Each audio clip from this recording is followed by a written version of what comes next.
The quantum distress pulse rippled outward from Nova Haven's emergency beacon, designed to cut through the background noise of space with a signature uniquely human. As Lena studied the signal's decay pattern, her tactical officer, Lieutenant Santos, approached with a datapad. "Analysis confirms it, Captain. The colony's defensive grid went offline exactly 47 minutes before the beacon activated. They held out." His voice carried the strained pride of someone recognizing a valiant but doomed effort. Lena's neural implant pinged with a priority message, a classified briefing from Fleet Intelligence. The data stream hit her consciousness like ice water. Nova Haven had been developing an experimental terraforming algorithm. The project's lead scientist, Dr. Eleanor Liu, had recently reported a breakthrough that could accelerate planetary conversion by 300%. The technology would revolutionize humanity's expansion capabilities. Now Dr. Liu was among the missing. This wasn't random, Lena murmured, pieces clicking into place. She accessed the bridge comms. "All hands, prepare for emergency burn. Navigation, plot the most direct course to Nova Haven. Gravitational hazards be damned." Her executive officer, Commander Raheem Jackson, looked up from his station. "Captain, Directive 15B requires Fleet Command authorization for." "They can court-martial me when we get back." Lena cut him off. "With our people." Across the holographic display, sensor data streamed in from automated monitoring buoys near Nova Haven. The attack had been precise. Communication relays targeted first, followed by defense systems, and finally life support infrastructure. The pattern indicated knowledge of human colony layouts, insider information. As the _Thunderchild_ accelerated beyond safety parameters, Lena received a message from an old Academy friend now serving in intelligence. The text was simple, unofficial. 7th Fleet mobilizing. Not just Krell. Someone helped them. Someone wanted what Nova Haven was developing. While her crew prepared for the burn that would push their ship to its structural limits, Lena retreated to her ready room. On her desk sat a framed photo, her brother Michael at his Nova Haven appointment ceremony, proudly wearing his science division uniform. He'd been so excited about working with Dr. Liu. She activated her personal terminal and bypassed standard channels, connecting directly to Admiral Zhang's encrypted frequency, a privilege granted to only a handful of captains. "Sir, requesting permission to initiate Protocol Embers once we reach Nova Haven." Protocol Embers, the authorized collection and analysis of foreign technology signatures. The kind of deep scan that could identify not just Krell ships, but any other species that might have provided them with intelligence. Zhang's weathered face revealed nothing. "Granted. But Reyes, understand what you're asking. If we find evidence of outside involvement." "I know, sir. It would mean someone broke the neutrality accords. It would mean war. Bring me proof, Captain. Bring me our people. Then we'll decide who pays." As the _Thunderchild_ prepared to jump, Navigation Officer Lieutenant Park reported something unusual. "Captain, other vessels are altering course toward Nova Haven. Not just military, civilian ships, mining vessels, even a medical transport." The Sentinel Protocol was working. Across human space, the invisible network activated by Nova Haven's distress signal was mobilizing everyone with the means to help. Humanity's greatest strength had always been its ability to transform from countless separate entities into a single, unstoppable force when threatened. Lena grasped her brother's compass, its needle spinning wildly as the ship's engines charged for jump. The needle would find true north again, and she would find her brother. "Jump," she ordered. The stars blurred. The Emergency Response Council chamber hummed with controlled chaos as Admiral Zhang studied the holographic display. Representatives from every human settlement, both Earth-based and colonial, joined either physically or via secure quantum links. The chamber's ancient architecture, with its polished oak table and vaulted ceiling, contrasted with the cutting-edge technology hovering above it. "Our intelligence suggests the Krell didn't act alone," Zhang said, his voice cutting through the murmurs. He gestured to a thin woman with close-cropped silver hair. Director Amara Okafor of Special Intelligence Division. Director, your assessment. Okafor's fingers danced through the holographic interface, pulling up technical schematics. The attack pattern shows technological signatures inconsistent with known Krell capabilities. Specifically, the colony's quantum encryption was compromised using methods we've only seen in Zeth military applications. The implications rippled through the chamber. The Zeth hegemony, humanity's uneasy neighbors, had maintained an official policy of non-interference with human affairs for over a century. Are we certain? Asked Counselor Takashi, representative from the Mars colonies, accusing the Zeth without absolute proof. We're not making accusations yet, Zhang interrupted. We're gathering facts. And the fact is, someone gave the Krell the exact security vulnerabilities in Nova Haven's defense grid. Someone with advanced technology and a reason to want Dr. Liu's terraforming research. Minister Chen from the United Earth government leaned forward. What would the Zeth want with terraforming technology? Their environmental engineering already exceeds ours. Not Liu's version, Zhang replied. Her breakthrough wasn't just about efficiency. It was about application. The algorithm could theoretically terraform worlds previously considered incompatible with any known life form, including the dead zone systems bordering Zeth space. Silence fell across the chamber as the implications became clear. The dead zones, 12 star systems rendered uninhabitable by an ancient war, had been the subject of territorial disputes for generations. We need proof before proceeding, Zhang continued. Captain Rice is implementing Protocol Embers at Nova Haven to collect technical signatures. In the meantime, I've authorized deployment under Primary Directive 7. Primary Directive 7. Full military response with civilian augmentation, not seen since the colony wars 30 years prior. As the council members absorbed this, a young lieutenant burst into the chamber, breaking all protocol. Admiral. Urgent transmission from the Avalon research station near the Krell border. They've intercepted communications indicating a second raid is planned on Epsilon colony. Zhang's expression didn't change, but his knuckles whitened. Epsilon houses our primary xenobiology research center. He turned to his communications officer. Alert the Second Fleet. Reroute to intercept. The officer hesitated. Sir, Second Fleet is already deployed to Nova Haven, as part of the 7th. Then who's closest to Epsilon? The civilian mining flotilla from Saturn's rings responded. They're arming their vessels and can reach Epsilon in 14 hours. Mining vessels against Krell raiders. But Zhang knew those civilian ships carried experienced crews, many former military, and mining lasers could be recalibrated into formidable weapons. Authorize them as auxiliary defense forces, full combat pay and indemnity. Across the chamber, screens lit up with incoming communications, reports of volunteer ships departing their routes, retirement colonies offering their medical facilities, manufacturing centers shifting production to emergency supplies. The machine wasn't just military, it was humanity itself, its disparate parts meshing into something greater than the sum of its components. The Galactic Concord ambassador, observing from his permitted corner of the chamber, transmitted an urgent message to his superiors. They're implementing something they call the Sentinel Protocol. It's like watching an organism wake up and realize it's under attack. Every human, everywhere, is responding as a single entity.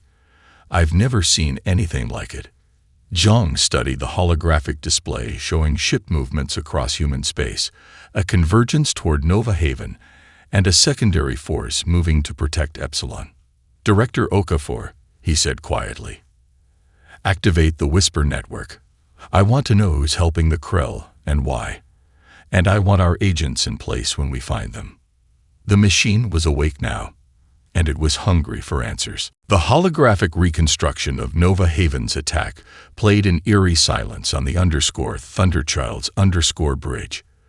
Lieutenant Santos had reconstructed it from fragmented security logs and environmental sensors that had continued recording even after the main systems failed. "Freeze sequence," Captain Reyes ordered. The image halted. A Krell raider in full combat gear standing beside a figure in an environmental suit with distinct crystalline augmentations. That's not Krell technology. Commander Jackson enhanced the image. Zeth phase-shifting equipment. Military grade. Reyes circled the hologram, studying the frozen tableau of invaders efficiently processing captured colonists. The Zeth provided tech, but kept their hands clean by letting the Krell do the dirty work. Her voice was clinical, but her eyes burned. "Transfer this evidence to Admiral Zhang immediately." The ship's sensors pinged. 3 vessels approaching from the outer system. Transport class, but moving with military precision. Transponders identify them as medical ships from Europa Station, reported Lieutenant Park. "They're requesting landing clearance to establish a field hospital for when we recover the colonists." Europa Station, civilian medical research facility. No official connection to Earth fleet, yet they'd arrived less than 6 hours after the distress signal. "The Sentinel Protocol in action," Jackson murmured. "Grant clearance," Reyes ordered, then turned to her tactical officer. "What about the Krell signatures?" Santos expanded the tactical display. 3 distinct ion trails. First group heading toward the Cygnus Void. Largest contingent, approximately 300 colonists based on energy consumption patterns. Second group on course for the Tartarus Belt Trading Outpost. Known slave market, roughly 200 colonists. Third group, he hesitated. "What is it, Lieutenant?" Third group is on direct course for Zeth space. Smaller vessel, only about 20 life signs. But sir, the energy signature suggests they're maintaining extensive medical stasis equipment. The bridge fell silent as implications crystallized. 20 carefully selected colonists heading directly toward the faction that had helped facilitate the attack. Reyes accessed her neural implant and pulled up Nova Haven's Research Division personnel records. Cross-referenced the terraforming project team with our missing colonists. The ship's AI completed the analysis instantly. 18 researchers plus Dr. Eleanor Liu and Assistant Director Michael Reyes. 20 scientists. 20 hostages on a ship bound for Zeth space. Reyes's expression hardened into something her crew had never seen before. Navigation. Plot pursuit course for the vessel heading to Zeth territory. Tactical. Prepare boarding protocols. Commander Jackson stepped closer, speaking for her ears only. "Captain, that vessel will cross into Zeth space in 4 hours. We'd be violating the neutrality accords if we follow." "The accords were already violated when they took our people," she replied, equally quiet. "But we need something more tangible than pursuit data for Admiral Zhang to justify our actions." She raised her voice to address the bridge. "Communications, send a priority request to Special Intelligence. I want to know every Zeth diplomatic and military movement in the past 72 hours. The response came faster than expected. Director Okafor herself, appearing on a secure channel. "Captain Reyes, your instincts were correct. 17 hours before the Nova Haven attack, the Zeth High Command issued new directives to their border fleets. They're mobilizing toward the dead zone systems. They're planning to use Liu's research to claim the contested territories," Reyes concluded. Okafor nodded grimly. "Precisely. And Captain, I've been authorized to share that your brother was more than a research assistant. He was our embedded intelligence officer monitoring the terraforming project." The revelation struck Reyes like physical impact. Her brother, Special Intelligence. The compass he'd given her suddenly made sense. A childhood reference to their games of finding hidden treasures. "Admiral Zhang is dispatching the Dreadnought _Nemesis_ to support your pursuit into Zeth space," Okafor continued. "But they're 8 hours out. You'll be on your own until then." Reyes closed the channel and turned to her waiting crew. "The Krell started this, but they're just the weapons. We found the hand that wields them." Her voice carried such quiet certainty that several officers straightened instinctively. "Set intercept course. We're getting our people back." As the _Thunderchild_ accelerated toward Zeth space, The medical ships from Europa Station began establishing their field hospital on Nova Haven's surface. They worked with the precision of military personnel, because many of them were their medical training repurposed after their fighting days. Humanity prepared for both healing and war simultaneously, as it always had. Nexus Station hung in the void between systems, a sprawling collection of interconnected habitats and docking spires where species from across the galaxy conducted business beyond the reach of any single government. In the dimly lit corner of the Azure Nebula bar, Area Chen wiped down glasses with practiced efficiency, her eyes constantly scanning the room.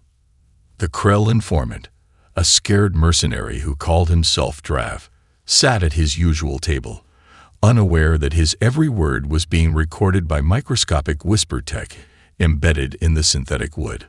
Her quantum-encrypted communicator vibrated. Instructions from Earth Intelligence. Extract location of tertiary processing facility. Use Protocol 19. Timetable accelerated. Protocol 19. Enhanced interrogation authorized. Timetable accelerated meant people were dying somewhere. Aria's fingers brushed against the hidden compartment beneath the bar where a nerve disruptor waited. 6 years as a Special Forces interrogation specialist before retiring to run this intelligence front had given her skills most of her customers would never suspect. Closing time, she announced to the half-empty bar. Private event. As the last regular customers filtered out, she locked the door and approached Drav's table with a bottle of rare Arcturian whiskey. On the house, she said with a smile that didn't reach her eyes. For my favorite customer. 4 minutes later, Drav was secured in the bar's soundproof storage room, the nerve disruptor sending precision pulses through his synapses. The processing facility on Tartarus, Aria said calmly. Where exactly? 20 minutes later, she transmitted the coordinates of the Krell's hidden base in the Tartarus asteroid belt, along with access codes, security rotations, and the revelation that another group of Nova Haven colonists was being held there before auction. Similar scenes played out across dozens of locations. A custodian on a Galactic Concord administrative station copied classified shipping manifests. A human trader in Zeth space suddenly abandoned a lucrative route to fly dangerously close to a restricted military installation, sensors recording everything. A doctor treating wealthy clients on Voidborn Prime accessed medical records of high-ranking officials with unusual neural implants. The Whisper Network, human intelligence's true masterpiece, activated in full. Admiral Zhang received the intelligence reports in his secure command center aboard the Dreadnought _Nemesis _, now accelerating toward Zeth space. We've confirmed 20 separate instances of Zeth technology being supplied to Krell raiders over the past standard year, reported his intelligence officer. This wasn't an isolated incident.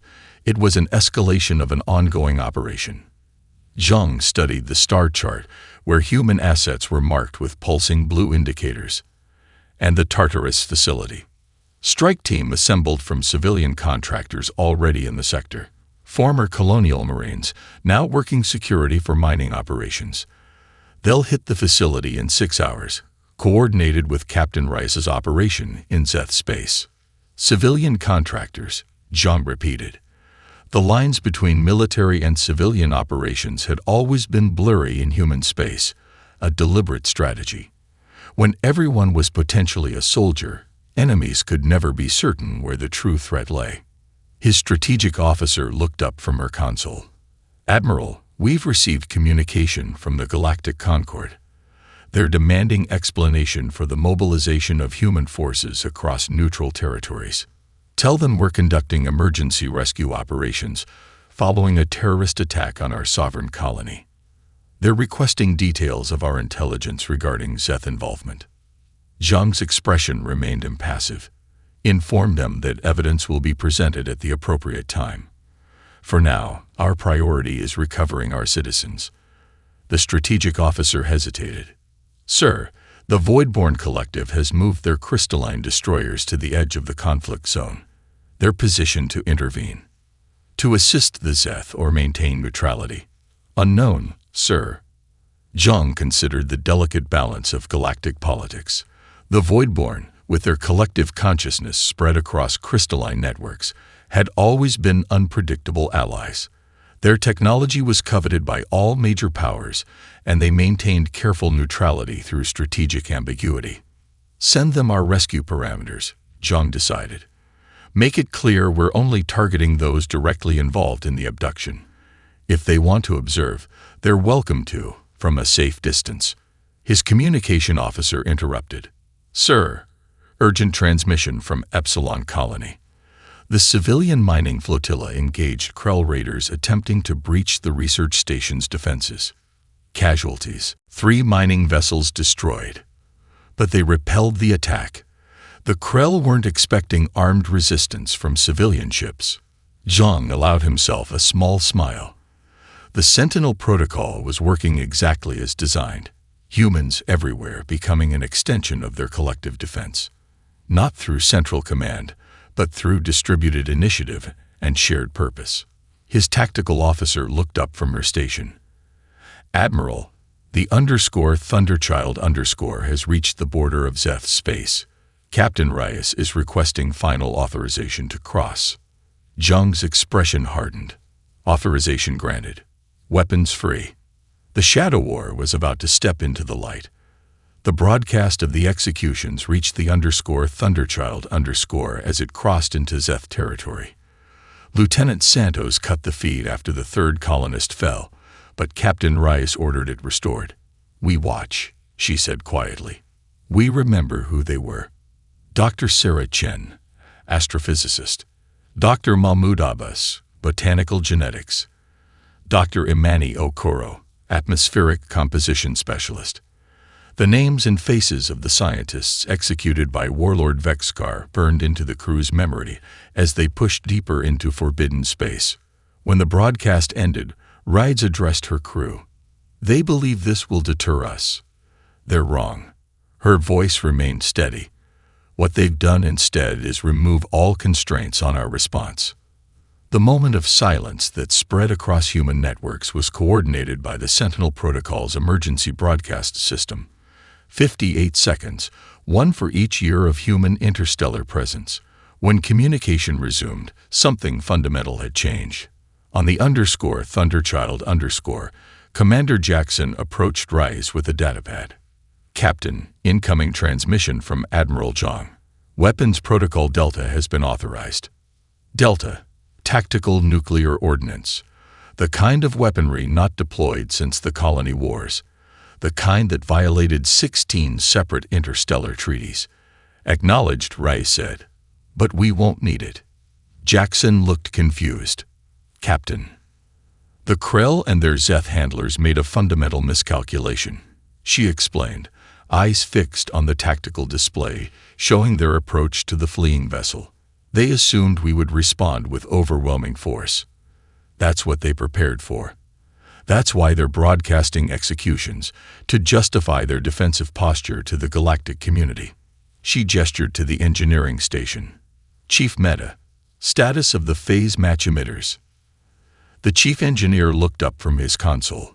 Calibrated and ready, Captain, though I still don't fully understand.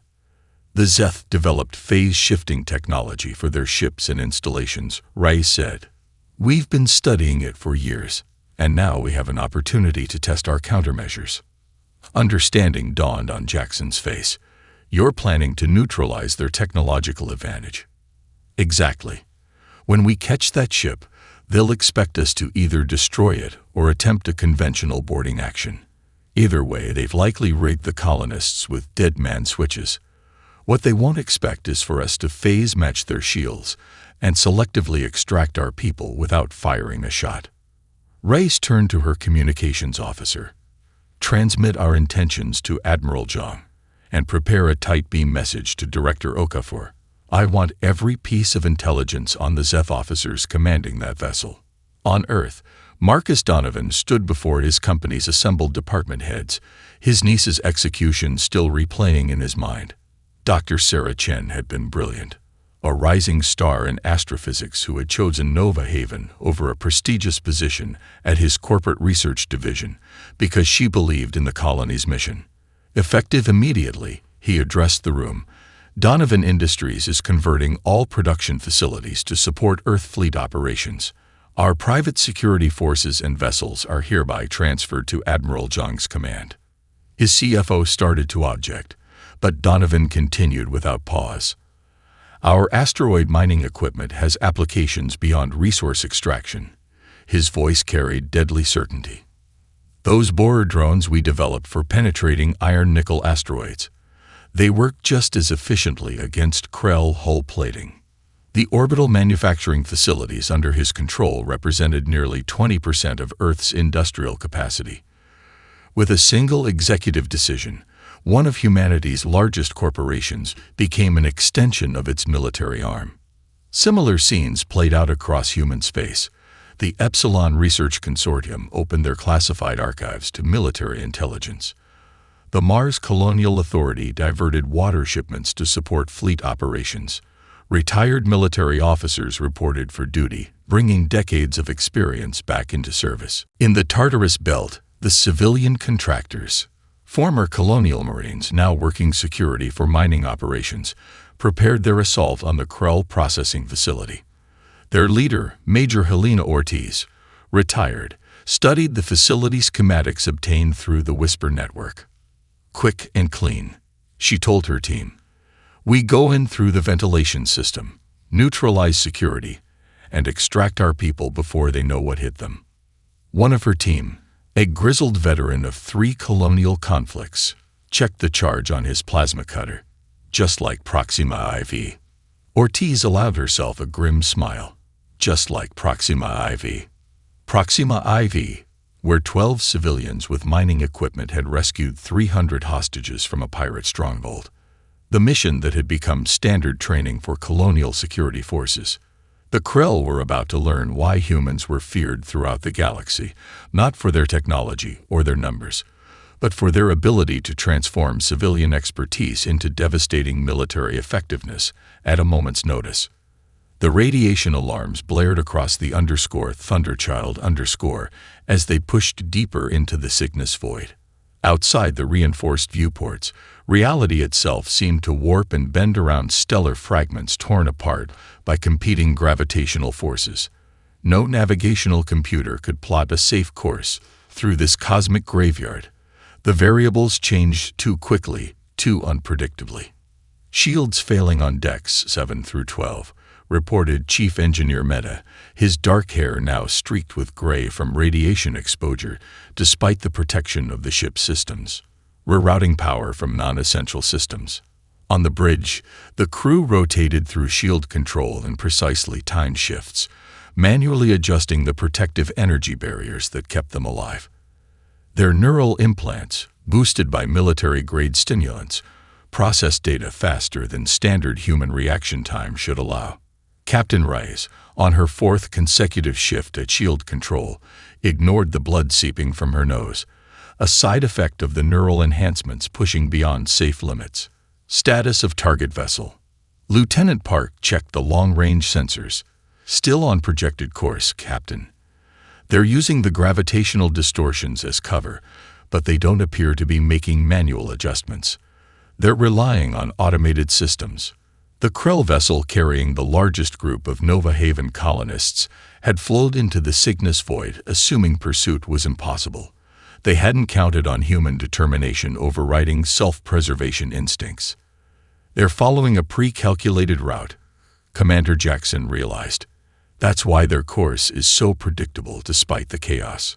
Reyes nodded, fingers dancing across her control panel to adjust shield harmonics as they passed through a particularly dense radiation zone, which means they'd been through here before. This isn't desperate flight. It's an established escape route. A new alert pinged on the tactical display. Santos studied it with growing concern. Captain, we've got a new problem. The Krell vessel is approaching a massive gravitational shear point. If they pass through it, we won't be able to follow without tearing the ship apart, finished Meta. Our shields can't compensate for that level of distortion. For the first time since the pursuit began, doubt flickered across the bridge. The laws of physics themselves seemed to be conspiring against them. Ray stared at the projected course, absently wiping blood from her upper lip. Mr. Meta, if we diverted all power, life support, weapons, everything, solely to structural integrity fields and forward shields, could we survive a 10-second push through that shear point? The engineer's eyes widened. Theoretically, yes, but we'd be flying blind. Navigation would be impossible, and we'd have no way to adjust course once committed. And we'd need to power everything down for at least 2 minutes before the push, added Jackson. We'd be completely vulnerable during that time. Ray studied the tactical display. The gravitational forces in the void would hide them from sensors during the power down. It was possible. Barely. Plot an intercept course that will put us through the shear point exactly 2 minutes and 15 seconds after the Krull vessel, she ordered.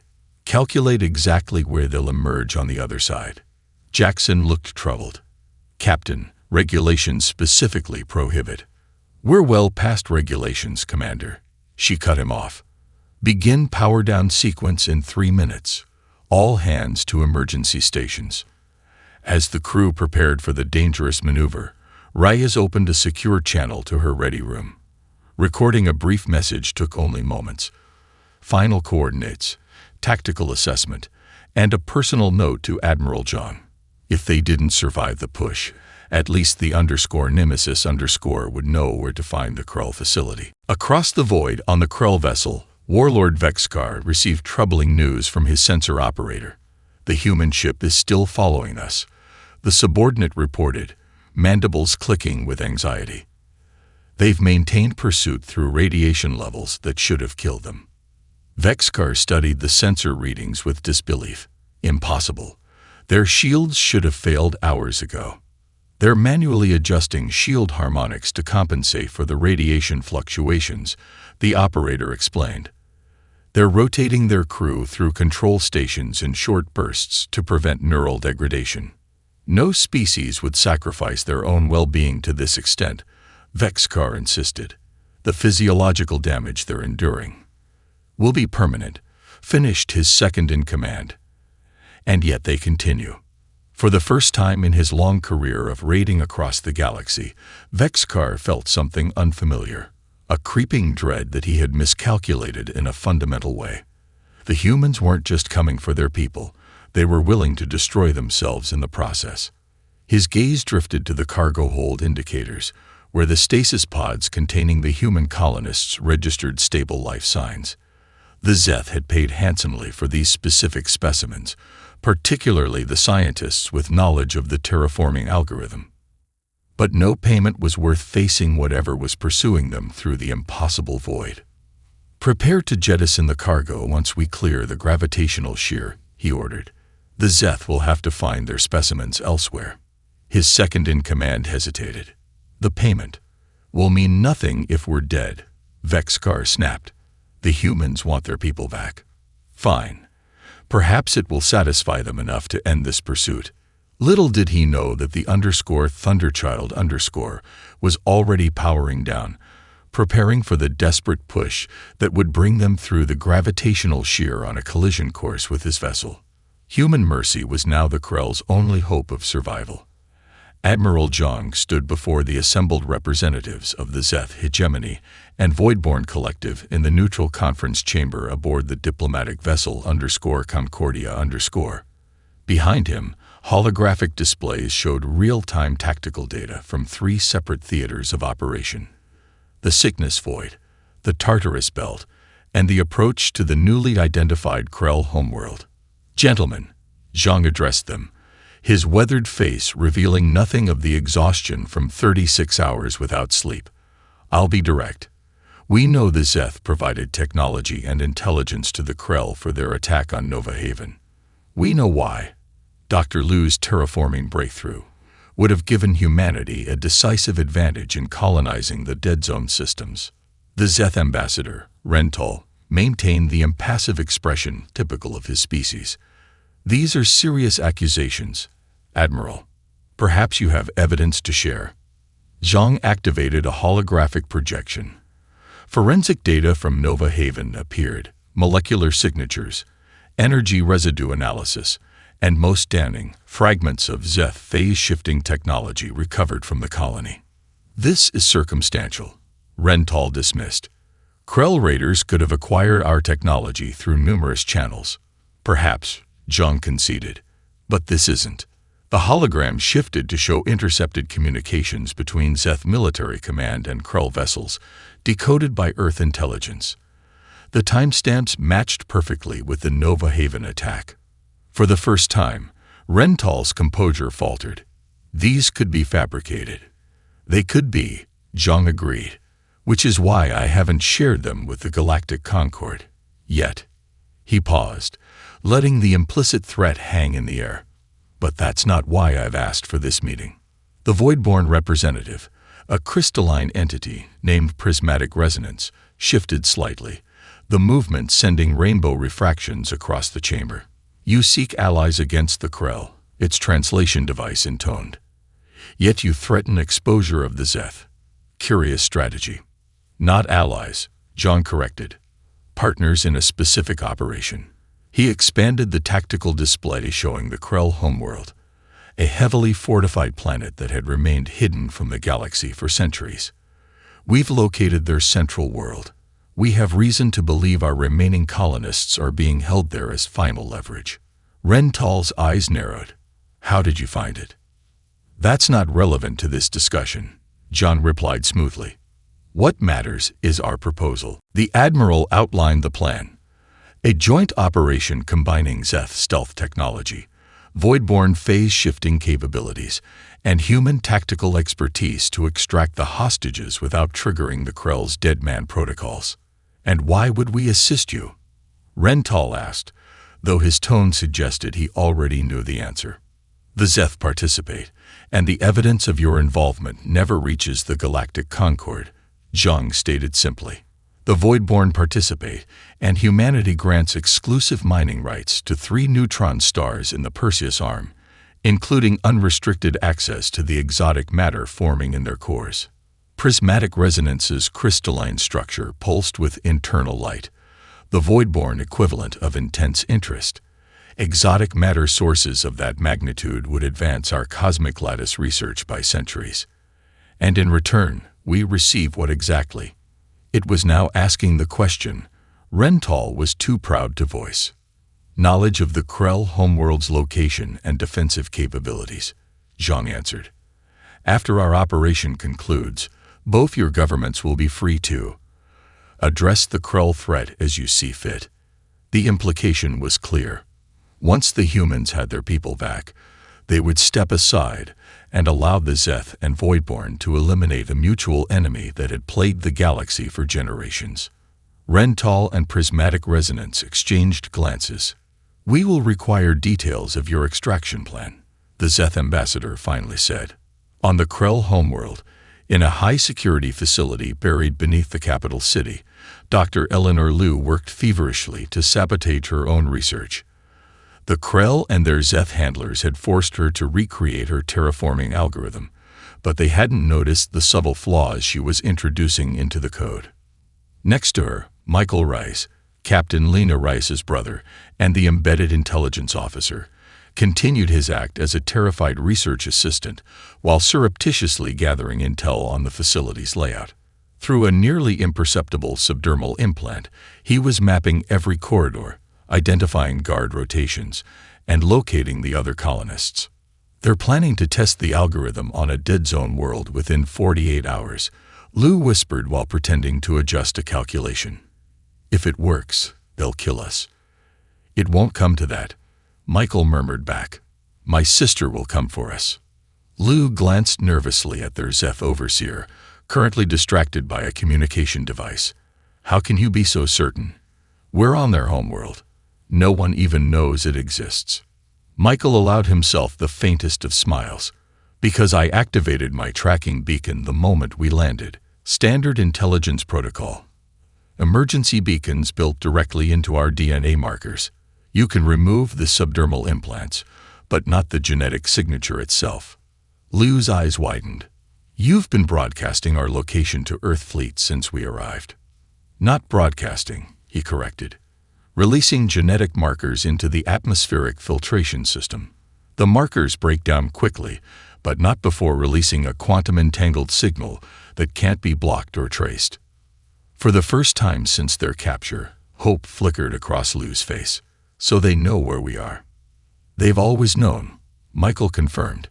"The question was never if they would come, but how." Above them, undetected by even the Krell's sophisticated security systems, the first phase of that how was already in motion. An infiltration team combining human special forces, Zeth stealth technology, and void-borne phase-shifting capabilities was passing through the supposedly impenetrable planetary defense grid. The most unlikely alliance in galactic history had just reached the Krell homeworld. The Great Hall of Earth's diplomatic corps gleamed under crystal chandeliers as representatives from 27 spacefaring civilizations gathered for the signing of the Guardian Accords. The proceedings were being broadcast across thousands of worlds, marking the most significant shift in interstellar relations since the formation of the Galactic Concord itself. Captain Lena Reyes stood at the edge of the assembly, still bearing the physical marks of the Cygnus Void crossing. Her once dark hair now permanently streaked with silver from radiation exposure. Her neural implant interfaces visible as faint scarring along her temples. The medical prognosis was clear. She had sacrificed decades of her natural lifespan during that desperate pursuit. She had no regrets. Next to her stood her brother Michael, still recovering from his time as a captive but standing tall in his intelligence division uniform. Dr. Eleanor Liu joined them, now heading Earth's new terraforming security division, an organization dedicated to protecting humanity's scientific advances while sharing beneficial technologies with treaty partners. "Distinguished representatives," began Admiral Zhang, addressing the assembly from the central podium. "The events of the Nova Haven incident have demonstrated both the worst and best potentials of our interstellar community. Today, we establish a new framework to ensure such incidents never occur again, and to create a unified response when violations do occur." The Admiral's gaze swept across the gathered diplomats. The Guardian Accords are built on a simple premise. An attack on one signatory world triggers an immediate coordinated response from all member civilizations. On the display behind him, footage played silently, the _Thunderchild emerging from the Cygnus Void to find the Krell vessel jettisoning stasis pods containing colonists. The precision extraction at the Tartarus facility led by former colonial marines, and most dramatically, the joint human-Zeth voidborne operation that had infiltrated the Krell homeworld to rescue the remaining scientists. "What you witnessed during the Nova Haven crisis wasn't merely a human response," Zhang continued. "It was a demonstration of what becomes possible when we unite our unique capabilities. The Zeth's stealth technology, the Voidborn's phase-shifting abilities, and humanity's tactical expertise combined to accomplish what none could have achieved alone." The Zeth ambassador, Rental, shifted uncomfortably. His government's role in the initial attack remained a carefully managed secret, the price of their subsequent cooperation. What the public record showed instead was their crucial assistance in the final rescue operation. Some have asked why humanity did not simply destroy the Krell homeworld once we located it. Zhang addressed the unspoken question hanging in the room. The answer is simple: because targeted justice is superior to indiscriminate retribution. We sought our people, not vengeance. He didn't mention that the Zeth fleet had subsequently blockaded the Krell system, effectively ending their centuries of raiding across the galaxy. Some consequences were best delivered quietly. As the formal speeches concluded and the signing ceremony began, Lena found herself approached by Prismatic Resonance, the Voidborn representative. "Your vessel's journey through the Cygnus Void has become legend among our crystalline networks," its translation device intoned. "Our simulations cannot replicate how you survived." Lena smiled faintly. "Because your simulations calculate what's physically possible, not what humans will attempt when our people are in danger." "A distinction we are beginning to understand," the crystalline entity responded. Your brother explained a concept to me during his debriefing. The promise. Would you elaborate? It's not complicated, Lena replied. When humans say, "We will come for you," it isn't a strategy or a policy. It's a fundamental truth of our existence. Distance, danger, diplomatic complications. None of these mattered when our people need us. The Voidborn's crystalline structure shimmered, its equivalent of contemplation. Before the Nova Haven incident, the collective viewed this characteristic as an evolutionary liability. Expending such resources for so few individuals seemed inefficient. And now we recognize it as your greatest strength.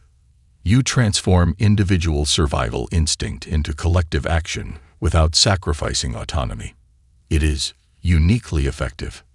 As the conversation concluded, Lena watched Dr. Liu join the diplomatic proceedings, presenting the first technology-sharing initiative under the new Accords, a modified version of her terraforming algorithm, designed to restore worlds damaged by natural disasters or industrial pollution. The Nova Haven tragedy had transformed into something none could have predicted, a foundation for genuine cooperation among species that had spent centuries in suspicious coexistence. Later, as the ceremonies concluded, Lena and Michael Rice stood at the memorial wall, where the names of the 20 executed colonists were etched in luminescent crystal.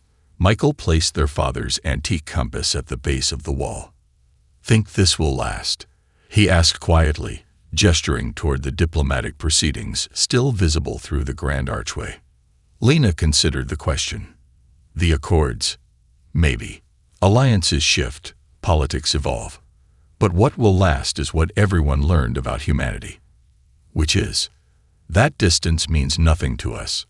That will cross impossible voids, forge unlikely alliances, and sacrifice our own well-being to reach our people.